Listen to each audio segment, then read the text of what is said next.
y estuve en una conferencia para pastores y líderes. De varias iglesias se juntaron y estuvimos allí celebrando, y pueden ver algunas fotos. La conferencia se hizo en como un campamento, y estábamos a escasos metros de esa montaña que está allí. Ese es el volcán Barú de Panamá, que es el único volcán de Panamá. Es la montaña más alta de Panamá, tiene como casi 12,000 pies de altura, y es un volcán activo. En las noches se pueden ver cosas. Y estábamos a escasos 5 o 6 kilómetros de distancia de esa montaña. El campamento, esa zona es una zona muy alta, es casi 3,000 pies de altura sobre el nivel del mar. En las noches hacía frío, estaba como 40, 45 la temperatura, y en el día estaba como a 95. Entonces era un cambio radical. Estábamos casi que sudando durante el día, y en la noche teníamos que abrigarnos para protegernos del frío. Lógicamente, como estábamos en un campamento, la calefacción no era la adecuada. Entonces teníamos que arroparnos con varias sábanas. Pero estuve allí en Panamá, y una historia, aparte de muchas historias que les quiero contar, fue una de, si ustedes ven en una foto, en esta foto aquí al final, se ven como que muchos hermanos blancos. Esos hermanos blancos son gringos, son personas de acá de Estados Unidos, la mayoría. Unos vienen de Europa, otros vienen de Sudáfrica o África del Sur, que se retiran, se van de retiro, ya terminaron su vida acá, tienen más de 65 años, entonces se van de retiro y compran una propiedad allá en esas tierras de Panamá, y deciden vivir allá por el resto de sus vidas. Bueno, resulta que estas personas que se van de este país, llegan allá y se convierten en los fundadores de los ministerios misioneros que están allá. Entonces ellos representan casi el 80 o 90% del apoyo financiero de estas misiones. Es increíble lo que ellos están haciendo. Uno siempre se pregunta, hey, al final de mis días, a los 65 años me retiro y me voy allá a vivir de vacaciones en Panamá. Pues no, el Señor no ha terminado con ellos. Los lleva a Panamá y ellos se convierten allá en los fundadores principales de los ministerios misioneros que están alcanzando a los indígenas y a los panameños en esa zona. Entonces es algo increíble lo que Dios está haciendo. Y un testimonio bonito es de un hombre, un señor que viene de California, y estaba ahí en la iglesia, y le dijo al pastor, yo tengo muchas propiedades allá en Estados Unidos porque invertí mucho, entonces voy a vender una de mis propiedades y voy a dar todo lo que venga para la iglesia para que construya un templo. Y entonces yo estaba escuchando la historia y me pareció grandioso, ¿no? ¡Wow! Y le pregunté al pastor por curiosidad, pastor, ¿y cuánto es lo que le van a dar? ¿No? Porque uno siempre quiere celebrar con ellos, ¿no? Y el pastor me dice que era 1.8 millones de dólares. Eso allá en Panamá es una locura.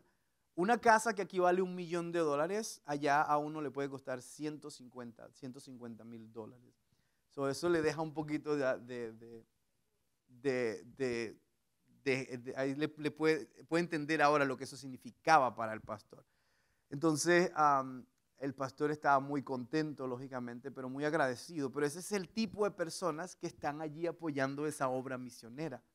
Es increíble lo que Dios está haciendo, ¿no? En los lugares más remotos donde pensamos que tenemos que depender, pues, de lo poco que podamos tener acceso, es donde Dios manda la mayor provisión.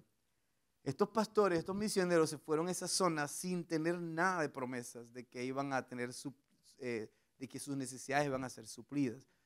Y justamente en los lugares más remotos, allá los persigue la provisión de Dios. Es increíble cómo Dios, Él provee para lo que Él establece. Si Él establece, Él va a proveer. Amén. Entonces fue algo muy maravilloso. Pero la historia que me llevo, aparte de todo, algunos de ustedes se recordarán de este señor que está aquí al lado mío. Mark, él era nuestro líder de adoración de la viña, cuando estábamos en la viña. Él fue el que comenzó la iglesia con Mía y yo. Estábamos los cuatro, él, Karina, Mark y yo. y nosotros plantamos la iglesia al principio, en el 2014. El Señor lo usó a él y a su esposa para ayudarnos y establecer el ministerio de niños, y Mark estableció el ministerio de adoración. Y fue hermosísimo los tiempos que Mark estuvo con nosotros. Pero el Señor lo llamó a plantar una iglesia en Argentina. Y él se fue. Nos dejó colgando, pero dejó un buen equipo cuando estábamos allá en Franklin, antes de COVID y antes de todo eso. Entonces, él se fue y ha venido a Estados Unidos, pero yo tenía como casi que 5 años que no lo veía. Pues yo no sabía, me habían dicho que él no venía para esa conferencia, porque supuestamente él iba a venir, pero después me dijeron que no. Y resulta que 1 o 2 días antes de ir a la conferencia me dicen que él también viene. Entonces resulta que fuimos los compañeros, nos quedamos juntos en los hoteles donde nos quedábamos, estábamos siempre juntos. Él estaba traduciendo para los americanos que estaban allí mientras yo predicaba en español. O sea, fue un encuentro increíble, y tocamos música juntos de nuevo, pudimos cantar y adorar al Señor juntos, y de verdad que fue un reencuentro hermoso. Pasamos desde el viernes, sábado, domingo, lunes, martes, 5 días hablando y recordando grandes memorias. Mark también, él me acompañaba a mí a hacer música y viajamos para varios países juntos y aquí en Estados Unidos. Entonces como que teníamos tanto en común y tantas cosas que hablar que no parábamos. Fue algo muy bonito. Pero una historia que me llevo fue un pastor que me tocó muchísimo. Este pastor tenía una hija, y no sé qué tanto contar porque este servicio va a estar televisado y va a estar grabado. No sé si debo contar todos los detalles. Lo cierto es que, para contarles detalles más resumidos, hay un pastor que tenía una situación en su iglesia donde ocurrió una división, y entonces el pastor estaba un poco herido por las cosas que habían sucedido en su iglesia y estaba dolorido. Entonces yo quería predicar, a empezar la conferencia con compartir mi testimonio, porque generalmente cuando la gente sabe quién eres y de dónde vienes, van a estar más abiertos a escuchar lo que tú tienes que decir después. Pero el Señor no me daba paz para compartir mi testimonio, así que yo seguía predicando los sermones que había preparado para cada conferencia. Y al final yo le dije al Señor, entonces quiere decir que mi testimonio no era para esta conferencia. Estoy bien, no hay problema, vamos a seguir adelante. Pero justamente la última sesión, el día martes, en la mañana, cuando estábamos cerrando la conferencia, el Señor me dice: hoy no vas a predicar ese sermón que tienes ahí, hoy vas a contar tu historia. Pero la razón por la que Él me dijo eso es porque ese fue el día en que el pastor vino. Él no vino los otros días, no estaba allí. Entonces como que él necesitaba escuchar esa historia, porque mi testimonio es un testimonio de perdón y reconciliación. Y entonces mi mensaje es un mensaje de sanidad interior y de perdón y reconciliación, y lo que eso puede hacer en una familia. Entonces Dios sabía lo que necesitaba este pastor, que era un pastor de los más importantes del grupo de pastores que estaban allí. Y Dios hizo algo bonito. Al final el pastor vino, lo ministraron, estuvo llorando, otros pastores lo rodearon que sabían su historia y le ministraron y me contaron que Dios hizo muchas cosas en su vida. Pero el pastor, él vino después al final y me dijo: siervo, tu historia me penetró y me cambió, y ahora yo voy a hacer algo que necesitaba hacer hace mucho tiempo. Entonces lo que yo creemos es que va a haber reconciliación y va a haber restauración entre él y lo que sucedió allí en su iglesia. Así que fue una historia hermosísima, ¿no? Dios como que trajo sanidad a la zona, porque era una iglesia muy prevalente y muy importante en la zona. Y lógicamente lo que pasa en esa iglesia afecta a muchas iglesias en la zona. Entonces Dios como que sanó, hizo restauración y trajo restauración, y fue algo muy, muy bonito. Así que bueno, eso es parte de lo que estuve haciendo en Panamá, y les agradezco por sus oraciones. Yo estaba pendiente de ustedes, me escribían varios de los muchachos contándome cómo iba todo, y de verdad que estoy súper contento de que yo no sea necesario. ¿Sabe? Una de las cosas que todo líder debe buscar es tratar de hacerse innecesario, que los demás puedan fluir y hacer las cosas del reino, ¿no? Ese es nuestro trabajo. Entonces, qué bonito que yo no estaba acá y todo sucedió perfectamente, ¿no? desde la bienvenida hasta las ofrendas, hasta las bienvenidas, la exhortación, la predicación, todo. Rey hizo un buen trabajo también. Aquí está Moniquín, ahí da la esposita. ¿Sí lo hizo bien, Mónica? ¿Sí pasó la prueba? Entonces, pues eso me trajo mucha paz y mi esposa me tenía al tanto de todo, así que fue algo muy, muy bonito. Y gracias a todos por haber dado el paso y haber hecho lo que tenían que hacer, sin que el pastor estuviera ahí tocándoles, ¿no? Pero hoy quiero continuar con nuestra serie que es Nehemías, y vamos a ir al capítulo 5. Pero antes de ir al capítulo 5, quiero nada más como que hacer un breve resumen, ¿no? ¿Se acuerdan el capítulo 1 donde Dios le dio una visión a Nehemías? Y Nehemías recibió esa visión de poder ir y restaurar los muros de Jerusalén. Él no sabía qué hacer con ese peso que Dios le había dado en su corazón. Él sabía que tenía que responder, pero no sabía cómo, cuándo. Así que él decidió orar y ayunar. Y eso es lo que nosotros debemos hacer. Cuando nosotros nos presentamos con una visión, con algo que Dios ha puesto en nuestro corazón, Nehemías nos enseña que debemos ir a un tiempo de consagración, un tiempo de oración, un tiempo de ayuno, donde entonces el Señor nos muestre el camino, los pasos a seguir. Entonces una de las cosas que Dios le mostró a Nehemías es que orara y buscara de él. Y la Biblia dice que él oró por 3 meses.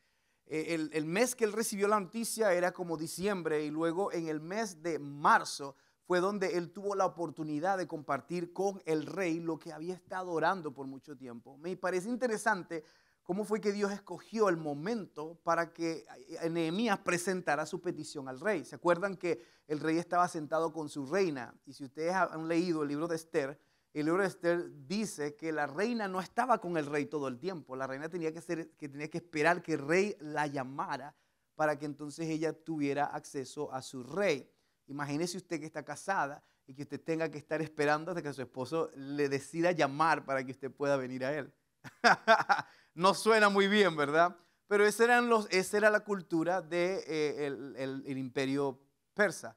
Entonces, la Biblia nos dice que la reina estaba al lado del rey cuando Nehemías le dijo lo que tenía que decirle al rey, lo que me indica que Dios escogió el momento perfecto para que Nehemías entonces trajera la petición al rey, porque de acuerdo a lo que aprendimos, era que un copero del rey no podía estar triste delante de la presencia del rey, porque eso era una falta de respeto a la realeza.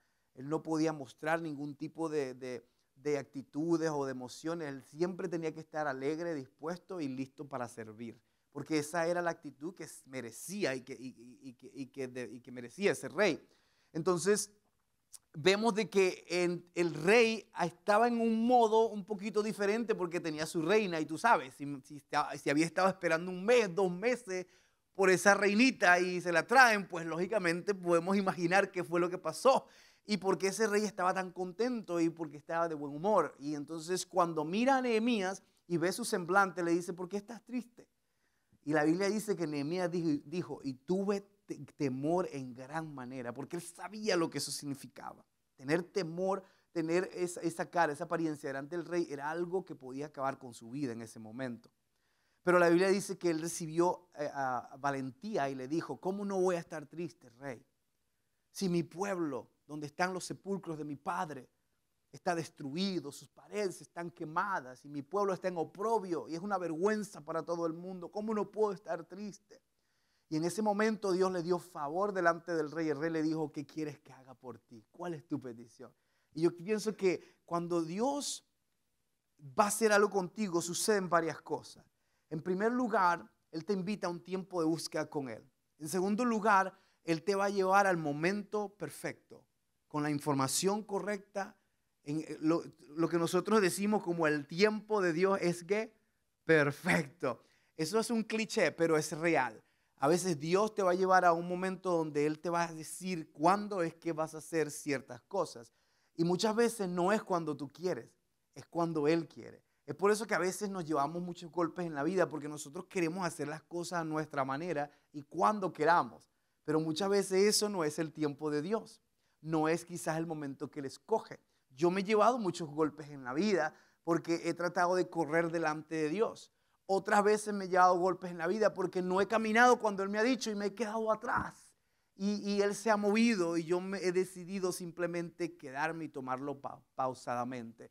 Pero no hay nada más poderoso que cuando tú caminas al paso de Dios. Si Él se mueve, tú te mueves. Si Él se detiene, tú te detienes. Si Él toma curso de este lado, tú te mueves con Él.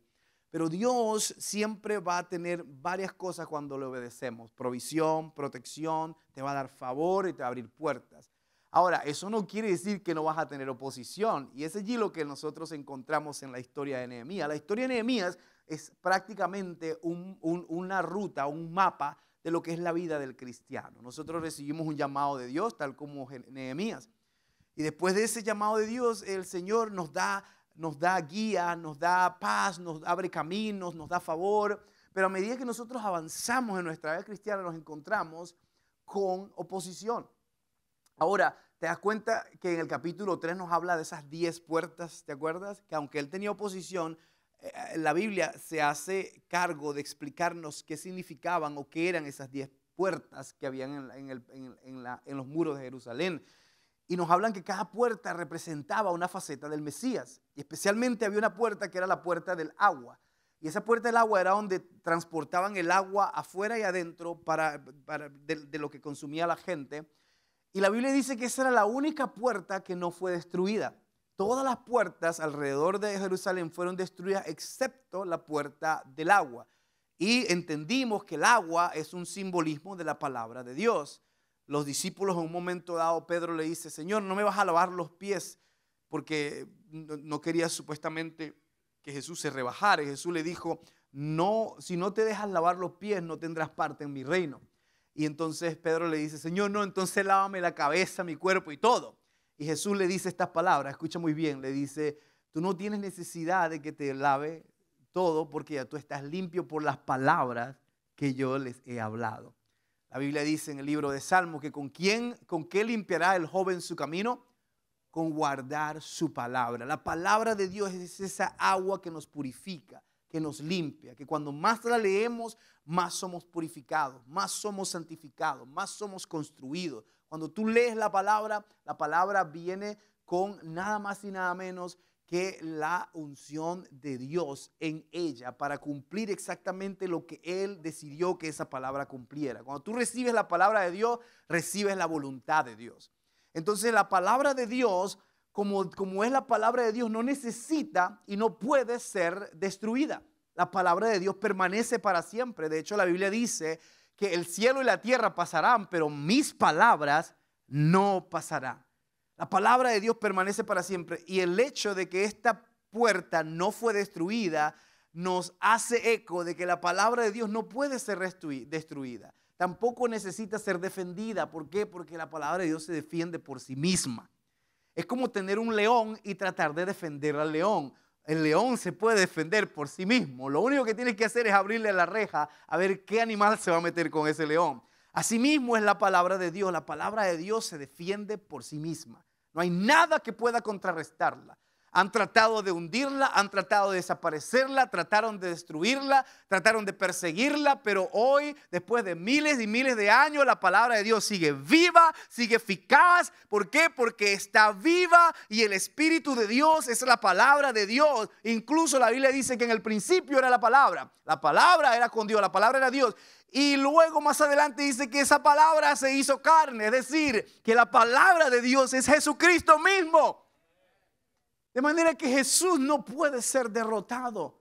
Él es ganador, Él es campeón, Él es nuestro Dios que permanece para siempre.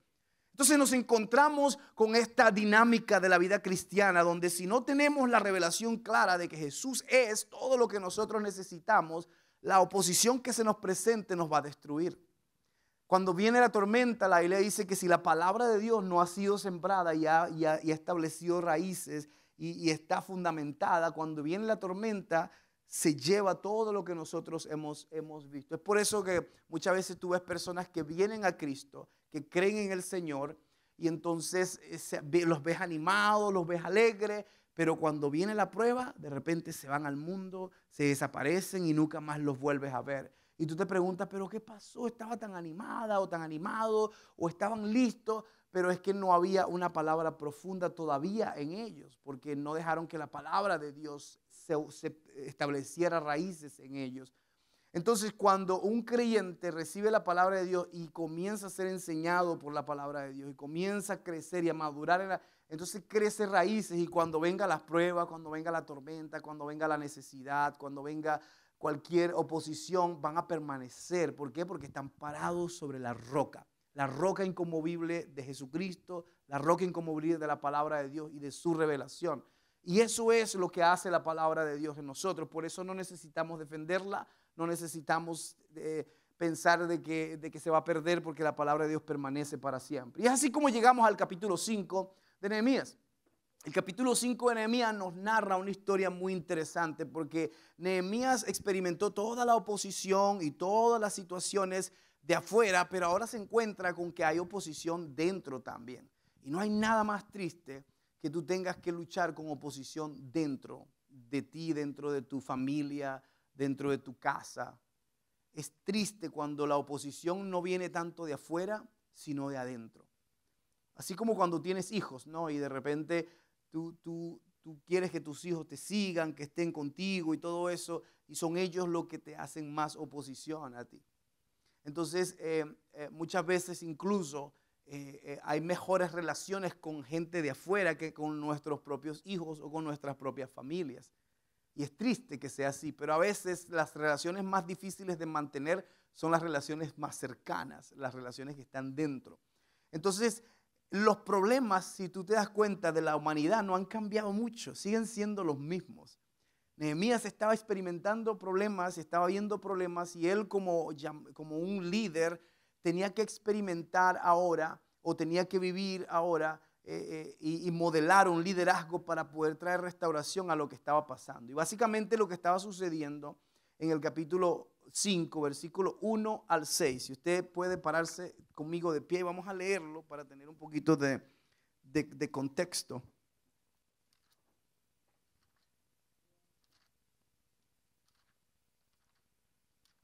Nehemías, capítulo 5.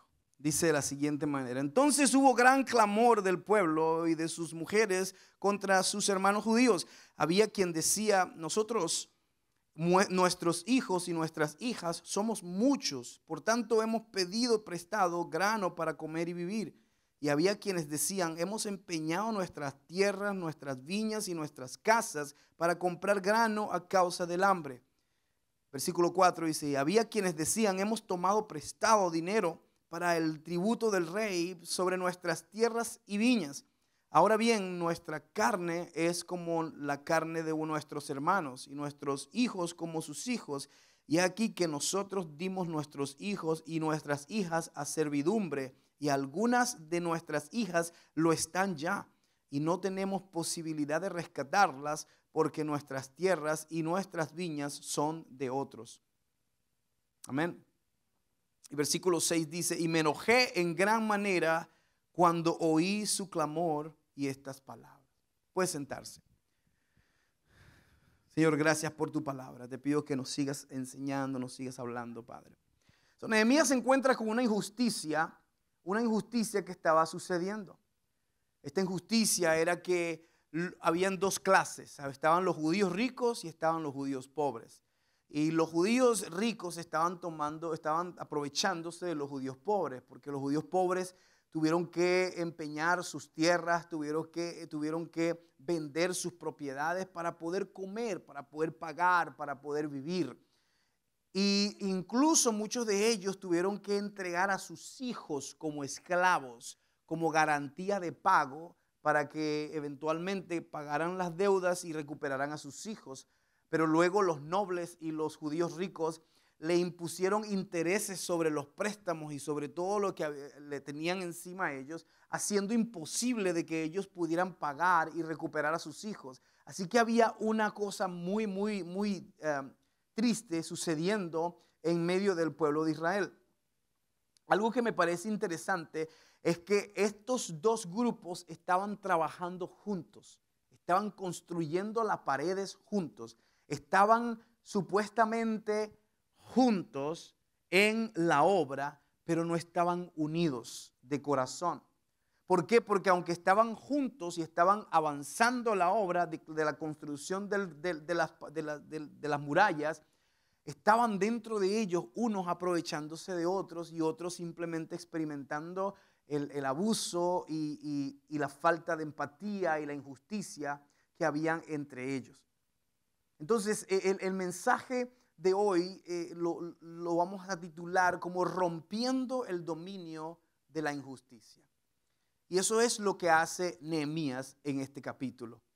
Entonces, aunque algunos reyes, aunque algunas personas habían venido y regresado del exilio, en Israel no había un rey hace más de 100 años. Y cuando no hay un líder, cuando no hay dirección, cuando no hay una voz de un líder en un lugar, generalmente ocurre caos. ¿Por qué? Porque no hay dirección, no sabemos a dónde ir. Usted generalmente no se va a montar en un tren o en un bus que no tiene la señal de dónde va a ir, ¿cierto? Entonces, muchas veces lo que sucede aquí en el pueblo de Israel es que no había dirección. Así que como no había dirección, no había reyes, estuvieron muchos años sin ningún líder, y los gobernadores que impusieron sobre ellos lo que hacían era aprovecharse de la gente, someterlos y vivir de ellos. Entonces Nehemías se convierte como el rey que Israel necesitaba. Entonces, aparte de eso, los muros destruidos de Jerusalén eran un simbolismo no solamente de la ciudad como tal, pero también de la decadencia del liderazgo y la autoridad moral de Israel. Nehemías había empezado a reconstruir los muros, pero en realidad lo que él también necesitaba construir era el fallido liderazgo de Israel y los valores de equidad que hacen una sociedad sostenible y saludable. Sin ello no podían sostenerse. Yo quiero que leamos el libro de Filipenses 1, 27 al 28 y vamos a leer lo que nos dice la Biblia en este aspecto. La Biblia dice: solamente que os comportéis como es digno del evangelio de Cristo, para que o sea que vaya o a veros o que esté ausente, oiga de vosotros que estáis firmes en un mismo espíritu, combatiendo unánimes por la fe del evangelio y en nada intimidados por los que se oponen, que para ellos ciertamente es indicio de perdición, mas para vosotros de salvación. ¿Y esto es de quién? De Dios. Entonces Pablo les anima a ellos que estén firmes en un mismo espíritu. Asimismo, esa es la palabra para nosotros, y eso es lo que ellos necesitaban en este momento. Los judíos pobres habían vendido sus propiedades, pero los judíos ricos, aprovechándose de la vulnerabilidad de sus hermanos, le imponían estos intereses y los estaban matando literalmente. Ahora imagínate tú que todo esto sucede en un mismo lugar. Están las personas que tienen problemas, tienen necesidades, están en decadencia, pero ellos están aquí trabajando, están firmes, están sirviendo, están siempre atentos, están siempre acá presentes. Y en el mismo lugar tú ves otro grupo de personas que también sirve, que también están presentes, que también son comprometidos, pero están completamente desconectados de la realidad y de la necesidad ajena. Están solamente enfocados en ellos mismos, en sus propias necesidades, en sus propios sueños, en sus propios deseos y en sus propios logros, que no tienen ojos para ver lo que está sucediendo a su alrededor. Eso era lo que veíamos acá. Vemos un grupo que estaba siendo oprimido y el otro grupo que estaba siendo el opresor, pero los dos estaban completamente desconectados el uno del otro. Entonces me parece importante señalar que es importante entender que toda esa dinámica estaba sucediendo en un mismo lugar, lo que quiere decir que muchas veces en la iglesia del Señor también sucede lo mismo. ¿Tú sabías que lo que toma es que tú te acerques a alguien y le preguntes cómo está y te entables una conversación con esa persona para en realidad conectarte con ella y eventualmente incluso aprender muchas cosas de esa persona? Pero si nosotros solamente vivimos una vida donde llegamos a la iglesia, terminó el servicio, nos levantamos y nos vamos, pero no hay relación, no hay ¿cómo estás? Hola, ¿qué más? Mi nombre es tal y esto. Generalmente vamos a vivir nuestra vida solo enfocado en nuestras cosas. No vamos a poder conectarnos con la gente. Es por eso que en la iglesia debe ser una comunidad donde nos conectamos con los demás. Yo siempre le digo a mis líderes, Ellas saludaron a la persona nueva que llegó allá. Vayan, salúdenla, háganse amigos de esa persona, tomen su contacto. Y yo les animo a ustedes que se conozcan, que pasen tiempo juntos, invítense a sus casas el uno al otro, hagan una parrilla, hagan un asado juntos, vayan a ver una película juntos, hagan amistad y hagan comunidad. ¿Por qué? Porque la comunidad que va a estar para ustedes, si algo sucede, es la comunidad de la iglesia. Porque el impío muy pocas veces va a estar allí para usted. Pero cuando tenemos una comunidad sólida en la iglesia, entonces así es como nosotros sabemos de que no estamos solos. Entonces, anímese, invite a personas que usted no conozca. Por ejemplo, mire a su alrededor y diga, y mire, wow, yo no conozco a aquella hermana, o yo no conozco a aquel hermano, o yo nunca he hablado con este hermano, ni siquiera sé cómo se llama. Entonces tenga esa amistad con esa persona y a propósito o tome la iniciativa de acercarse a esa persona y establecer esa relación para que entonces podamos tener comunidad, porque Dios quiere que tengamos comunidad. Entonces, las cosas que estaban sucediendo en este momento no han cambiado mucho a lo que sucede hoy. Todo estaba sucediendo al mismo tiempo. Pero algo digno de mencionar es la manera como Nehemías toma control de esta situación. La Biblia dice que él se enojó mucho, ¿cierto? Se enojó en gran manera, pero él no actuó en el enojo. La Biblia dice que el siguiente versículo dice, entonces medité en ello. Y eso es lo primero que dice, versículo 7, entonces medité en ello. Es decir, que él no dejó que sus emociones tomaran lo mejor de él, sino que él comenzó a meditar en lo que estaba sucediendo y quizás empezó a pensar, ¿cómo hago yo para hablarle a estos hombres que se están aprovechando de esta gente? Señor, dame sabiduría para yo usar las palabras correctas, para poder llegar al corazón de estos hombres. ¿Por qué te digo que eso fue lo que sucedió? Porque lo que vemos siguiente es una muestra de liderazgo sabio increíble. Nehemías va y confronta a estos hombres personalmente primero. Se le acerca a ellos solo, sin nadie, y los confronta y le dicen, ¿por qué ustedes están haciendo esto en contra de nuestros propios hermanos? ¿Cómo se les ocurre poner intereses y todas estas cosas delante de ellos? ¿No ve que ellos no tienen nada, no tienen que comer, no tienen de dónde van a sacar dinero? Y empezó él a abogar por el más necesitado. Y después dice la Biblia que los llevó y hizo una asamblea y los expuso en una asamblea, lo que me indica que a lo mejor la primera vez que él habló con ellos no fueron muy abiertos y no recibieron muy bien lo que él estaba pidiendo. Pero él en sabiduría les dijo que entonces, como no me escuchan, vamos ahora a llevarnos a una asamblea general. Y vamos a contarle a toda la gente qué es lo que está sucediendo, porque mucha gente no sabía. Imagínate, Nehemías no sabía que eso estaba sucediendo en el pueblo, pero él estaba trabajando y estaba construyendo y se entera de esto. Pero ya tenía esto tiempo sucediendo. Entonces, Nehemías comienza a trabajar y a mostrar su liderazgo. Y yo creo que esto tiene gran repercusión, porque ¿cuántas veces nosotros no actuamos en medio del enojo? Y lo que pudo ser una gran oportunidad para resolver un asunto de la mejor manera, terminamos dejando que nuestras emociones nos controlen y terminamos destruyendo amistades, destruyendo relaciones e incluso destruyendo matrimonios simplemente por no tener dominio propio y meditar antes de actuar. Diga conmigo, meditar antes de actuar. Diga a la persona que está a su lado, medita antes de actuar. ¿Cuánto necesitamos de eso? Entonces, fíjate, yo creo que Nehemías meditó y luego actuó. Y la manera como lo hizo fue también de un gran modelo para que nosotros sigamos. Él fue primero a uno, después lo llevó al siguiente paso. Y no es eso lo que nos enseña Mateo 18, 15 al 17. Vamos a leer lo que nos enseña Mateo. Mateo nos dice la manera como resolver problemas o diferencias o situaciones. Dice, por tanto, si tu hermano peca contra ti, ve y repréndele estando tú y él solos. Si te oyere, has ganado a tu hermano. Entonces voy a leerlo otra vez. Por tanto, si tu hermano peca contra ti, ve y comienza a hablar de él a sus espaldas. ¿Eso es lo que dice? No, ¿verdad? Dice, ve y repréndele estando con él solos. Y si te oyere, has ganado un hermano. Mas si no te oyere, toma aún contigo a uno o a dos, para que en boca de 2 o 3 testigos consta toda palabra.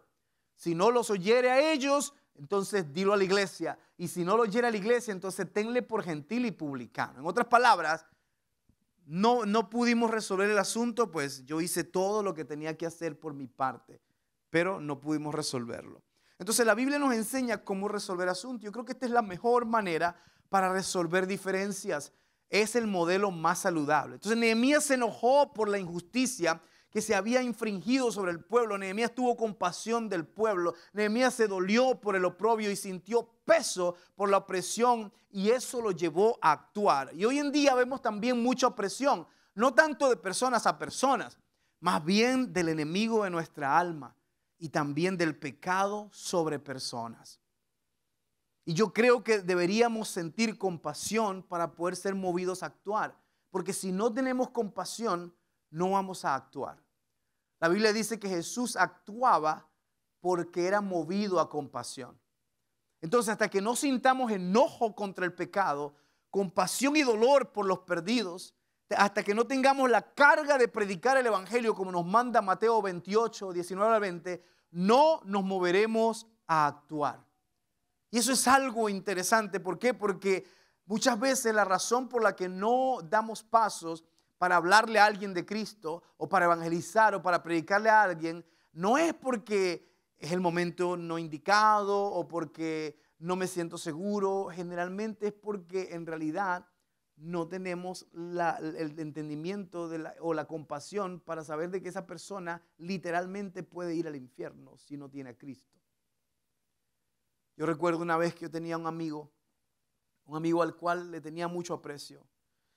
Y de verdad que la pasaba muy bien con él. Él era súper divertido y en un tiempo estuvimos juntos por varios años. Pero el problema con él es que cuando yo creí en el Señor y me hice cristiano y estaba caminando con el Señor en la iglesia, él no quería nada con Dios. Y entonces él era un poquito rebelde. Él tenía muchas cosas que yo no quería compartir y era aventurero, era mundano, era vulgar, era mujeriego como nadie. Tenía muchas mujeres, muchas novias, y yo no quería nada de eso. Entonces, pues me daba dolor verlo así, pero yo sentía pena hablarle del Señor. Yo lo miraba y yo decía, no sé cómo decirle, yo me siento apenado, no sé cómo lo va a recibir. Quizás a lo mejor me va a decir que soy un aleluya loco, que me lavó la iglesia la mente, no sé qué va a decir. Entonces yo decidí no decirle nada. Y solamente lo veía viviendo en pecado y sentía pena decirle algo del Señor. Y en ese momento, pues pasaban los días hasta que un día por la mañana, recuerdo que alguien me llama y me dice, Rafael, no vas a creer lo que pasó. Y yo, ¿qué pasó? Fulanito se murió. Y yo, ¿cómo? Tuvo un accidente y murió en un accidente de un carro. Y yo, ¿cómo? ¿Cuándo? Eso sucedió esta misma mañana. Y yo, pero si yo hablé con él ayer, yo lo vi ayer, sí, hoy fue en la mañana que pasó. Yo no podía creerlo, yo estaba en shock. Yo quedé sin palabras, empecé a llorar. Y lo único que me venía a la mente eran las muchas oportunidades que yo tuve de hablarle de Cristo y no lo hice. Por pena, por vergüenza, por no sentir compasión, por no entender. Pero lo perdí. Y hasta tengo entendido que él no había escuchado, no había aceptado al Señor por ningún lado. Nadie le había hablado a él. Quizás el único Cristo que él pudo haber visto era yo, o era el Cristo en mí. Y yo decidí callar. Lo perdí. Y eso me golpeó muy fuerte. Yo no podía dormir, yo lloraba todas las noches. Soñaba que él, lo veía él en mis sueños, como que él me decía, me dejaste, me dejaste. Y eso me turbó por mucho tiempo. Yo no podía cargar con eso. Pero a pesar de que eso me turbó y me hirió muchísimo, me cambió para siempre también. Porque me trajo como que una urgencia en mí de hablarle el evangelio a las personas. Despertó en mí un hambre de yo poder entonces ver a las personas oprimidas por el pecado, por el diablo, y entender que solo necesitan que nos enojemos suficiente en contra de la oposición y del pecado, y le prediquemos el evangelio. Nuestro papel no es salvar a la gente. Nuestro papel es decirles que Cristo murió por ellos para que ellos puedan recibir salvación. Predicarles el evangelio. Él es el que salva. El Espíritu Santo es el que convence. Yo no soy, pero mi papel es predicar el evangelio. Es poder decirle a la gente que Cristo les ama y que quiere perdonarlos y que quiere salvarlos y que quiere traerlos a su reino y escribir su nombre en el libro de la vida. Entonces eso me dio a mí una pasión por predicar el evangelio, y de allí en adelante, siempre que tengo la oportunidad, estoy hablándole del Señor a alguien, donde quiera que esté. Trabajando en un banco donde mis managers, cuando yo estaba creciendo en el banco, mis managers me decían a mí el banquero consejero, porque ellos sabían que cuando alguien entraba en mi oficina, yo no iba a dejar que saliera sin yo hablarle del Señor. Entonces muchas veces yo estaba con personas allí en mi oficina, y el manager venía y decía: ay, no interrumpan a Rafael. ¿Por qué? No, él está ahí haciendo su cosa ahí en su oficina. Y la gente venía a resolver sus problemas del banco, a aplicar por un préstamo o a sacar un préstamo comercial, y salían llorando de mi oficina, tocados por la presencia de Dios, porque yo no podía permitir que nadie se fuera sin que yo le hablara del Señor. Porque entendí que era mi llamado, y es el llamado de cada uno de nosotros: predicar el evangelio a toda criatura y hacer discípulos a todas las naciones. Y eso no lo podía tomar en vano. Yo nunca pensé que yo era un banquero que pastoreaba. Yo siempre entendí que yo era un pastor que tenía la oportunidad de trabajar en un banco.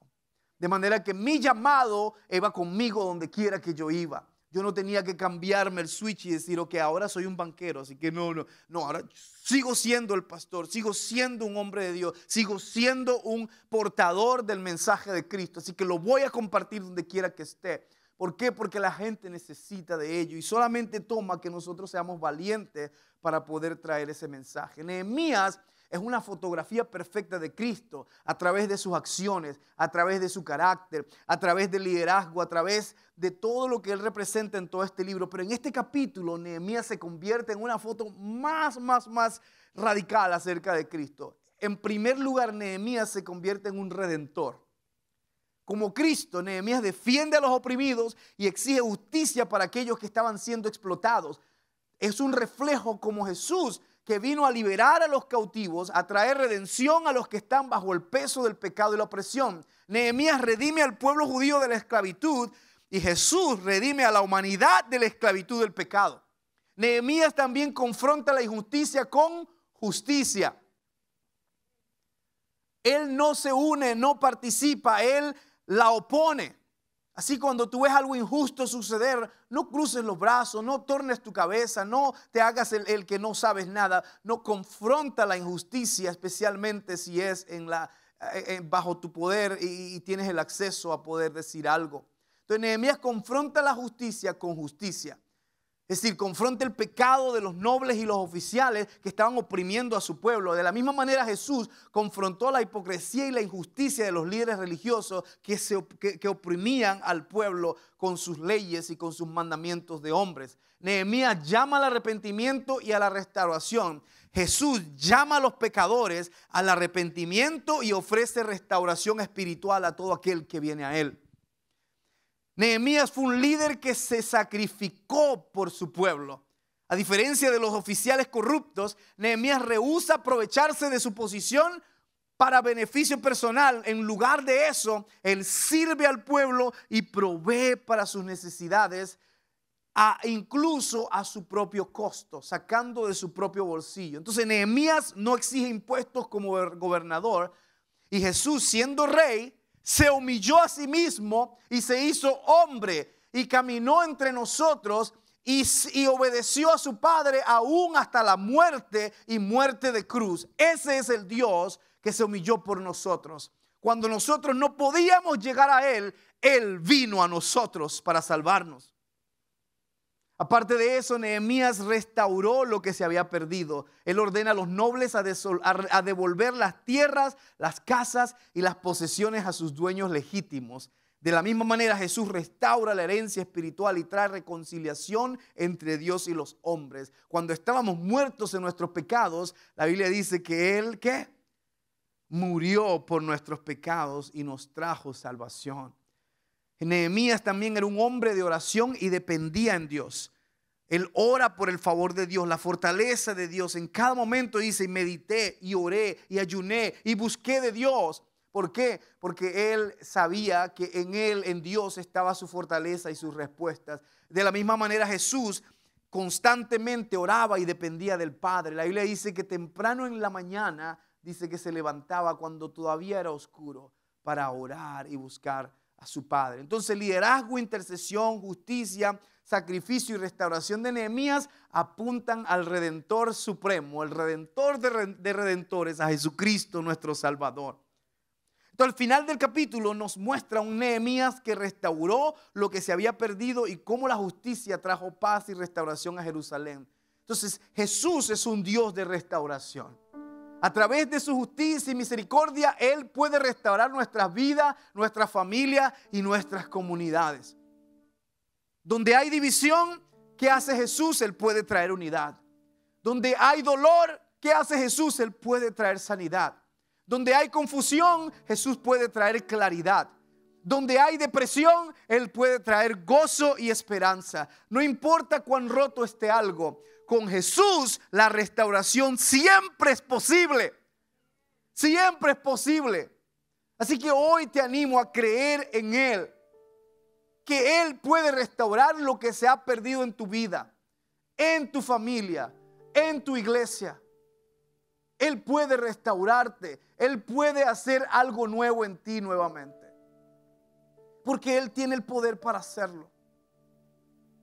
Una de las cosas que me llaman mucho la atención es el hecho de que muchas veces nosotros hemos tenido muchas pérdidas en nuestra vida, ¿sabes? Nosotros hemos perdido oportunidades grandes. Hemos perdido relaciones, hemos perdido dinero, hemos perdido gozo y alegría que una vez tuvimos. Hemos perdido mucho la fe. Muchos hemos perdido el gozo de simplemente estar vivos.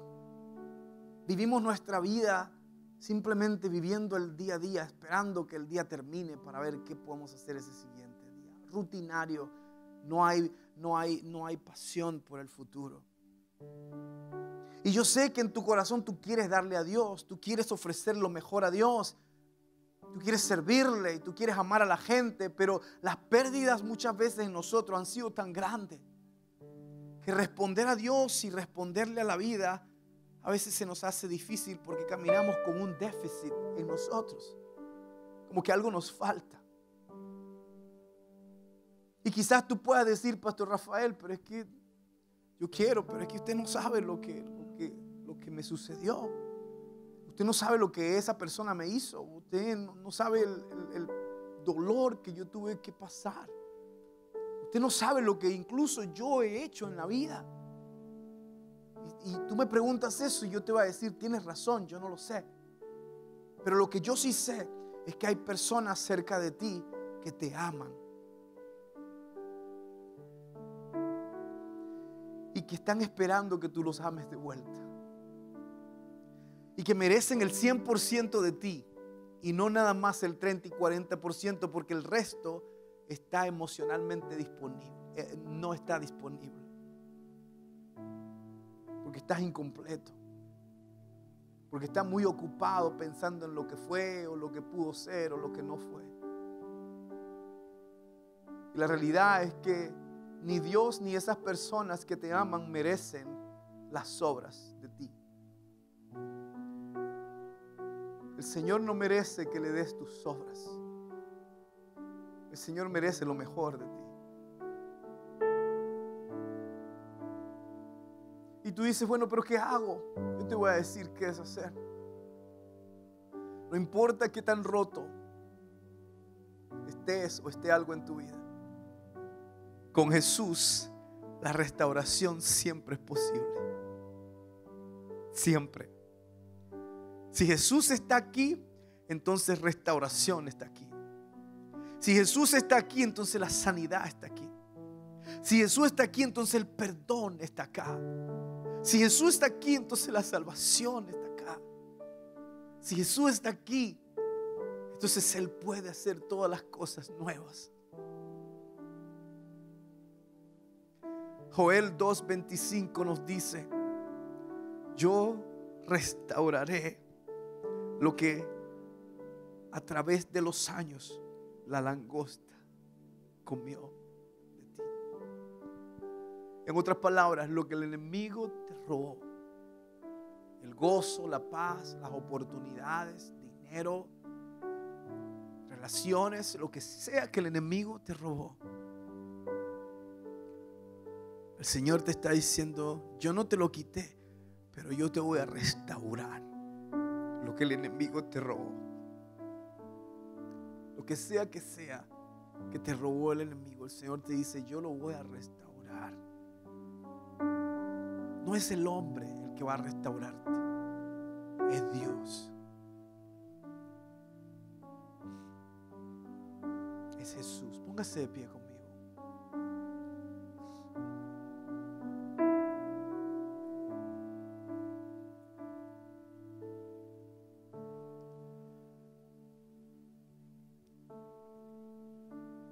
Yo sé que ya nos pasamos del tiempo, pero si tú estás acá y tú dices: pastor, yo estoy viviendo con un déficit, con una deuda, siento que no estoy completo, no le estoy dando a Dios lo mejor de mí, yo tengo solo sobras, no le estoy dando a mi esposa lo mejor de mí, no le estoy dando a mi esposo lo mejor de mí, no le estoy dando a mis hijos lo mejor de mí, solo tengo sobras para dar. Si ese eres tú, el Señor Jesús te está hablando y te está diciendo: yo voy a restaurar lo que perdiste, te lo voy a traer todo de vuelta y voy a traerte a un estado donde vas a estar completo, donde no vas a sentir que nada te falta. ¿Por qué? Porque yo soy tu pastor y nada te faltará.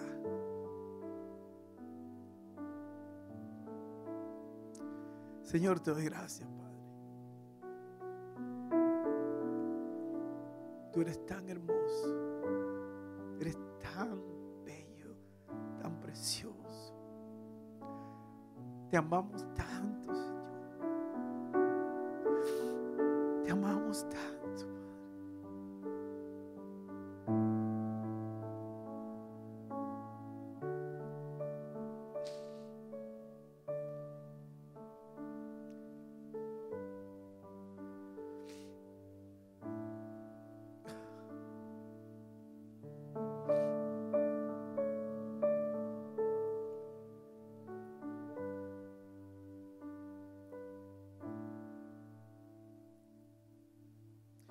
Te pido, Señor, que tomes lo que queda de mí.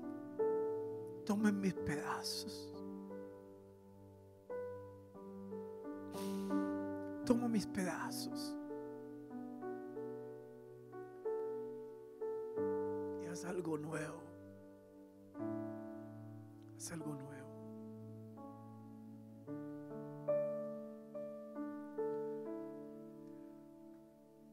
No sé cómo pedírtelo, Padre. No tengo las mejores palabras ni la mejor elocuencia, sino solamente un corazón necesitado de ti. Te anhelo y estoy enamorado de ti. Quiero entregarte todos mis años que me quedan, toda mi vida. Quiero darte lo mejor de mí, no las sobras. Quiero que me uses en tu obra. Si de algo te soy útil, Padre, si para algo te soy útil, aquí estoy. Úsame.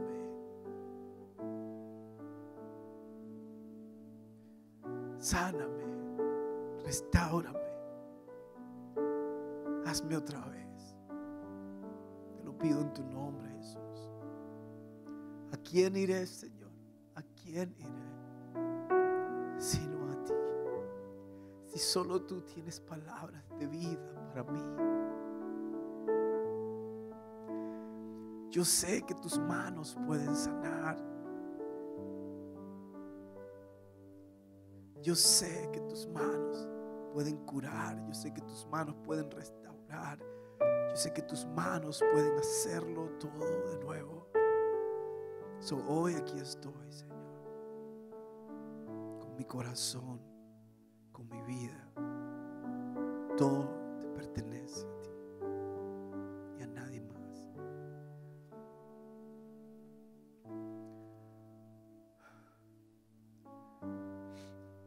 Que Dios le bendiga, hermano. Que el Señor le bendiga y le guarde. Que el Señor haga resplandecer su rostro sobre usted y tenga usted misericordia. Que el Señor hace su rostro de aprobación sobre su vida y le llene de paz, shalom. La paz que sobrepasa todo entendimiento. Que la palabra de Dios le guíe. Que su sabiduría le instruya. Que su mano le proteja. Y que usted sea sellado en Cristo todos los días y para siempre. Amén.